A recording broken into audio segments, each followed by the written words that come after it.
हाँ तो मित्रों, मेरे कुछ कहने से पहले तुम लोग सबसे पहले यहां देखो, ठीक है। देखो, सिद्ध कीजिए कि 5 - √3 एक अपरिमेय संख्या है। जेक बोर्ड 2009, 2013, 2017 में पूछा गया प्रश्न है, ठीक है। दूसरा प्रश्न क्या है? अभाज्य गुणनखंड विधि द्वारा 96 और 404 का लसा यानी कि एचसीएफ ज्ञात कीजिए, ठीक है। जेक बोर्ड 2010, 2012, 2016, ठीक है। तो इन सभी प्रश्न को देखकर तुम्हें पता चल गया होगा कि इन सभी प्रश्न कितना महत्वपूर्ण है, ठीक है। क्योंकि मैं पढ़ाता वही हूं जो डायरेक्ट एग्जाम में पूछा जाता है, ठीक है। क्योंकि मुझे फालतू पढ़ाना अच्छा नहीं लगता है, ठीक है। पढ़ो वही जो डायरेक्ट एग्जाम में भी है, ठीक है। चैनल पर नहीं है तो चैनल को सब्सक्राइब जरूर कर दीजिएगा, ठीक है। वीडियो अच्छा लगेगा तो एक लाइक जरूर कर दीजिएगा, ठीक है। क्योंकि हमारे चैनल पर डेली वीवीआई क्वेश्चन का वीडियो अपलोड होता है। यदि तहलका मचाना चाहते हैं तो चैनल को सब्सक्राइब जरूर करिए। चलिए बिना किसी देर को वीडियो को स्टार्ट करते हैं, ठीक है। देखो, सिद्ध कीजिए कि 5 - √3 क्या है? एक अपरिमेय संख्या है, ठीक है। मतलब हमें क्या करना है? सिद्ध करके बताना है कि जो 5 - √3 क्या है? एक अपरिमेय संख्या है। ये जाहिर सी बात क्या है, ये दिख रहा है, मतलब ये क्या है? ये रूट में, मतलब ये अपरिमेय संख्या तो है, लेकिन हमें क्या करना है? सिद्ध करके बताना है, ठीक है। दिलो दिमाग में उतरा लो मित्रों, एक क्वेश्चन 3 नंबर के लिए आपको आपके एग्जाम के पेपर में छपेगा ही छपेगा। आपसे पूछेगा कि √5 सिद्ध करे कि ये एक अपरिमेय संख्या है, ठीक है। √3 सिद्ध करो कि यह क्या है? एक अपरिमेय संख्या है, ठीक है। 2 - √5 सिद्ध करो कि यह क्या है? एक अपरिमेय संख्या है। मतलब आप लोगों को कैसा भी क्वेश्चन देगा, लेकिन एक सिद्ध करने के लिए देगा ही देगा। 3 नंबर के लिए पक्का कर दूंगा आज, ठीक है। आप लोगों को वीडियो को बहुत ही ध्यान से देखना है और समझ जाना है, ठीक है। कैसे बनता है क्वेश्चन, ठीक है। हमें क्या करना होता है? इसे सिद्ध करके बताना है कि यह क्या है? एक अपरिमेय संख्या है। तो चलिए सिद्ध करते हैं, ठीक है। सबसे पहले आप लोगों को क्या करना है? पहला प्रश्न का भी मैं यहाँ पर क्या कर रहा हूँ? सिद्ध कर रहा हूँ, ठीक है। सबसे पहले आप लोगों को यहाँ पर लिखना होगा हल, ठीक है। मैंने लिखा हल, ठीक है। हल। तो यहाँ पर क्या दिया हुआ है कि जो 5 - √3 क्या है? एक अपरिमेय संख्या है। तो हम इसे क्या करेंगे? मानेंगे, ठीक है। मतलब हमें सिद्ध करके बताना है, तो इसका जस्ट हम लोग क्या मानेंगे? अपोजिट मानेंगे, उल्टा मानेंगे। यानी कि माना कि हम लोग जो 5 - √3 है वो क्या है? एक परिमेय संख्या है। मतलब हम लोग क्या मानेंगे? उसका उल्टा मानेंगे, ठीक है। तो हम लोग यहाँ पर लिखेंगे, माना कि 5 - √3 एक परिमेय संख्या है, ठीक है। परिमेय संख्या है, ठीक है। हमें क्या करना है मित्रों? इसका जस्ट अपोजिट मानना है, ठीक है। यही सारा क्वेश्चन में ही सेम आप लोग ट्रिक लगाइएगा, ठीक है। कि माना कि 5 - √3 क्या है? एक अपरिमेय संख्या है, ठीक है। आप देखो, अब जब परिमेय संख्या क्या होता है? P/Q के रूप में होता है। तो लिखेंगे हम लोग यहां पर, जहां, ठीक है, जहां 5 - √3 बराबर में P/Q है, ठीक है। ये लिखना है क्योंकि परिमेय संख्या क्या होता है? बटा में होता है, P/Q के रूप में होता है, तो उसे क्या कहते हैं? परिमेय संख्या कहते हैं, ठीक है। जिसमें जिसमें यहां पर देखो, जिसमें यही फॉर्मूला आप लोगों को लिखना है, ठीक है। जिसमें P और Q क्या है? पूर्णांक है, ठीक है। जिसमें P और Q क्या है मित्रों? पूर्णांक है, ठीक है। पूर्णांक संख्या है। जिसमें क्या है मित्रों? जो P और Q क्या है? पूर्णांक संख्या है, ठीक है। आप लोग जानते होंगे, जो P/Q के रूप में कोई भी संख्या रहे वो क्या कहलाता है? परिमेय संख्या कहलाता है। लेकिन Q = 0 के बराबर नहीं होना चाहिए, ठीक है। मतलब जो Q है वो 0 के बराबर नहीं होना चाहिए, ठीक है। तो आप लोगों को ये लाइन भी सेम लिख देना है, ठीक है। देखो, परिमेय संख्या क्या होता है? P/Q के रूप में होता है, ठीक है। तो हम लोग यहाँ पर उल्टा जस्ट अपोजिट माने हैं कि माना कि 5 - √3 क्या है? एक परिमेय संख्या है। अब जब परिमेय संख्या क्या होता है? P/Q के रूप में होता है। तो देखो, जहां 5 - √3 बराबर में P/Q है, मतलब ये परिमेय संख्या है, ठीक है। मानना है, हमने अभी माना है, सिद्ध करके इसे, मतलब आप परिमेय संख्या सिद्ध करना है, ठीक है। जहां P और Q क्या है? पूर्णांक संख्या, और जो Q 0 के बराबर नहीं होनी चाहिए, ठीक है। यहाँ तक कोई दिक्कत नहीं? दिक्कत यदि यहाँ तक वीडियो समझ में आ गया होगा तो वीडियो को लाइक जरूर कर दीजिएगा, ठीक है। अब अगला पॉइंट आप लोगों को क्या लिखना है? देखिए, समीकरण 1 से, ठीक है। समीकरण 1 से चलेंगे हम लोग, ठीक है। तो समीकरण यहाँ पर 1 क्या है मित्रों? तो देखो, यहाँ पर 1 क्या दिया हुआ है? तो 5 - √3 बराबर में P/Q है, ठीक है। तो 5 - √3 बराबर में P/Q है, ठीक है। कोई दिक्कत नहीं? दिक्कत, ठीक है। अब हम लोग क्या करेंगे? ये जो √3 है उसको हम लोग इधर लाएंगे, ठीक है। तो देखो √3 बराबर में, जब √3 आएगा तो इधर आ जाएगा, ठीक है, बराबर में 5, ठीक है, 5 माइनस P बटा क्या हो जाएगा, Q हो जाएगा, ठीक है। तो यहाँ पर हम लोग देख रहे हैं कि जो 5 बटा और जो P बटा, मतलब 5 बराबर में P बटा Q क्या है, एक अपरिमेय संख्या है, ठीक है। यहाँ पर मैं लिखता हूँ क्योंकि जगह कम है, ठीक है, आप लोगों को देखना है क्योंकि मेरे पास बनाने के लिए स्थान कम है, ठीक है।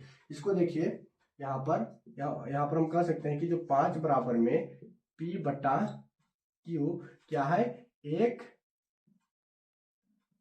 परिमेय संख्या है, ठीक है, परिमेय संख्या है, ठीक है। क्या है, 5 बराबर में P बटा Q क्या है, एक परिमेय संख्या है। क्यों है, क्योंकि यह P मतलब P बाई Q के रूप में है, ठीक है, क्योंकि हम यहाँ पर एक कर सकते हैं तो ये परिमेय संख्या होगा। तो हम इसे कह सकते हैं कि P बराबर में P बटा Q क्या है, एक अपरिमेय संख्या है। लेकिन, ठीक है, लेकिन यहाँ पर क्या है, √3 है, ठीक है, √3 है, यहाँ पर देखो गौर से, √3 है। तो √3 क्या है, यह एक अपरिमेय संख्या है, ठीक है, अपरिमेय संख्या है, अपरिमेय संख्या है, ठीक है। तो आप लोग जानते होंगे कि परिमेय संख्या और अपरिमेय संख्या कभी भी मतलब परिमेय संख्या नहीं होता है, ठीक है। तो हम लोग यहां पर कह सकते हैं अतः हमारा मानना, ठीक है, अतः हमारा मानना गलत है, ठीक है, गलत है कि 5 माइनस √3 एक परिमेय संख्या है, ठीक है, परिमेय संख्या है, ये आप लोगों को लिखना है, परिमेय संख्या है, ठीक है। आप देखो परिमेय संख्या है, फिर यहां पर लिखना है क्योंकि, ठीक है, परिमेय संख्या है, अतः 5 माइनस √3, ठीक है, 5 माइनस √3 एक अपरिमेय संख्या है, ठीक है, अपरिमेय संख्या है। बस आप लोगों को इतना लिख देना है मित्रों, एग्जामिनर 3 में 3 नंबर आपको देगा, ठीक है। इससे ज्यादा आप लोगों को कुछ नहीं लिखना है। एक बार मैं आपको समझा देता हूं, ठीक है। देखो यहाँ पर हमसे क्या प्रश्न पूछा है कि 5 माइनस √3 क्या है, एक अपरिमेय संख्या है, ठीक है। तो हमें सिद्ध करके बताना है। तो माना कि 5 माइनस √3 क्या है, एक अपरिमेय संख्या है। अपरिमेय संख्या क्या होता है, P बटा Q के रूप में होता है, ठीक है। तो जहां 5 माइनस √3 बराबर में P बटा Q, तो यहाँ पर हम लोग कह सकते हैं जिसमें जो P और Q क्या है, एक पूर्णांक संख्या है, मतलब पूर्णांक संख्या है, और Q 0 के बराबर नहीं होने चाहिए, ठीक है। अब देखो समीकरण 1 से चले तो यहाँ पर 5 माइनस √3 बराबर में P बटा Q है, ठीक है। जहां √3, ठीक है, P बटा Q है, तो हम लोग क्या करेंगे, ये रूट वाला को, मतलब इसको इधर लाएंगे रूट संख्या को, ठीक है। तो ये रूट क्या आ गया, इधर आ गया, और -5 बराबर में P बटा Q आ गया। जहां ये जो 5 बराबर में P बटा Q है वो क्या है, एक परिमेय संख्या है, लेकिन √3 क्या है, एक अपरिमेय संख्या है। तो इस प्रकार हम कह सकते हैं कि अतः हमारा मानना गलत है कि 5 माइनस √3 क्या है, एक मतलब परिमेय परिमेय संख्या नहीं है, ठीक है। मतलब अतः हमारा मानना गलत है कि 5 माइनस √3 क्या है, परिमेय संख्या नहीं है, ठीक है। इस प्रकार अतः 5 माइनस √3 क्या है, एक अपरिमेय संख्या है। ऐसा आप लोगों को सिद्ध करके बताना है, ठीक है। आई होप कि आप लोगों को समझ में आ गया होगा, ठीक है। तो मैं इसे रब कर देता हूं क्योंकि मुझे दूसरा क्वेश्चन भी सोल्व करना है, ठीक है। तो इसे मैं मिटाता हूं, आप लोग समझ लीजिएगा, ठीक है।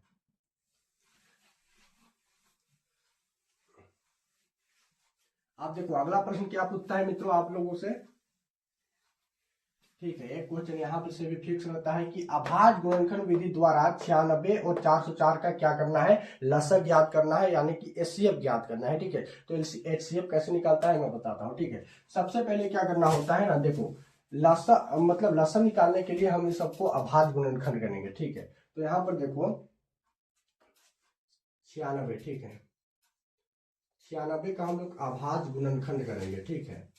यहाँ पर नहीं, इधर नहीं दिखेगा आप लोगों को, ठीक है। यहाँ पर 96 का क्या करेंगे हम लोग, अभाज्य गुणनखंड करेंगे, ठीक है। तो ये किससे जाएगा, 2 से जाएगा, 3 से जाएगा, 4 से जाएगा। तो ये इधर देख रहे हैं आप लोग 6 है, मतलब ये 2 से जाएगा, ठीक है। तो यहाँ पर हम 2 से करेंगे। 2 चौके कितना होता है मित्रों, 8, ठीक है। 2 चौके 8, और इधर 1 चल गया, यानी कि 2 8 16, ठीक है। फिर ये 2 से जाएगा, 2 दूना 4 और 2 चौके 8, ठीक है। फिर ये 2 से जाएगा, तो 2 एका 2, 2 दूना 4, ठीक है। फिर ये किससे जाएगा, 2 से जाएगा, 2 छक 12, ठीक है। फिर ये किससे जाएगा, 2 से जाएगा, 2 तिया 6 और ये 3 एका 3, ठीक है। इसका अभाज्य गुणनखंड आप लोगों को कर लेना है दोनों संख्या का, ठीक है। ये 96 का अभाज्य गुणनखंड हो गया। दूसरा क्या है, 404, ठीक है, 404। तो इसका भी हम लोग क्या करेंगे, अभाज्य गुणनखंड करेंगे, ठीक है। तो 404 है तो इसका देखिए अभाज्य गुणनखंड करते हैं हम लोग। तो ये भी 2 से जाएगा, ठीक है। तो 2 दूना 4 और 0 है तो 0, 2 दूना 4, ठीक है। अभी भी ये 2 से जाएगा, 2 एका 2 और 0 है तो 0, 2 एका 2। आप देखिए ये किसी का पहाड़ा में आता है, 101 नहीं आता है, तो ये एक स्वयं के पहाड़ा में आता है, तो इसे हम लोग लिखेंगे 101 का 101, ठीक है। तो ये हम लोग क्या कर लिए, दोनों का अभाज्य गुणनखंड कर लिए, ठीक है। आप क्या करना है मैं बताता हूँ आपको, ठीक है। देखो यहाँ पर 96 है तो यहाँ पर आप लोगों को लिखना है 96 का अभाज्य गुणनखंड क्या आया है। यहाँ पर देखो 2 गुना 2 गुना 2 गुना 2 गुना 2 गुना 3, ठीक है। 2 गुना 2 गुना 2 गुना 2 गुना 3 ऐसा लिखना है, ठीक है। अब सबका को गुना करना है, मतलब 2 गुना 2 गुना 2 गुना 3 है, ठीक है। अब यहाँ पर देखो 404 का भी है तो 404 भी करेंगे, ठीक है। तो 404 का क्या आया है, यहाँ पर 2 गुना 101, ठीक है। ये लिखना है मित्रों, ठीक है, समझ में आया। अब हम लोग क्या बोला है, एचसीएफ ज्ञात करना है, ठीक है, एचसीएफ। तो देखो एचसीएफ क्या होता है ना, एलसीएम, देखो एचसीएफ जो संख्या का पेयर बन जाए उसे हम लोग निकाल लेते हैं और दोनों को गुना कर देते हैं, एचसीएफ निकल जाता है। एलसीएम निकालने के लिए क्या होता है, दोनों संख्या का जो पेयर बनता है, जिसका जोड़ा बनता है, उसको हम लोग एक एक बार लेते हैं और जो सभी संख्या को आपस में गुना कर देते हैं तो वो एलसीएम निकल जाता है। तो हमें क्या बोला है, लसा, यानी कि देखो लसा यानी क्या होता है, एचसीएफ होता है, और जो मसा यानी क्या होता है, एलसीएम होता है, ठीक है। तो हमें क्या बोला है, लसा बोला है, यानी कि एचसीएफ बोला है, तो हम लोग एचसीएफ निकालेंगे। तो देखो यहाँ पर दोनों का जोड़ा किसका किसका बन रहा है, तो देखो इसमें और इसमें, तो इसमें आप लोग देख रहे होंगे 2 का जोड़ा बन रहा है, ठीक है, 2 का। फिर यहाँ पर देखो, यहाँ पर भी 2 का जोड़ा बन रहा है। फिर देखो 101 का जोड़ा कहीं बन रहा है, नहीं बन रहा है, 2 का भी और नहीं बन रहा है। तो यहाँ पर हम लोग 2 को यहाँ पर लेंगे, ठीक है, 2 गुना 2, ठीक है। अब ये दोनों को गुना कर दो, बस आ गया आंसर। तो यहाँ पर एचसीएफ बराबर में 2 दुना कितना होता है, 4 हो गया, ठीक है। तो एचसीएफ कितना निकल गया मित्रों, 4। तो ये हो गया आंसर, ठीक है।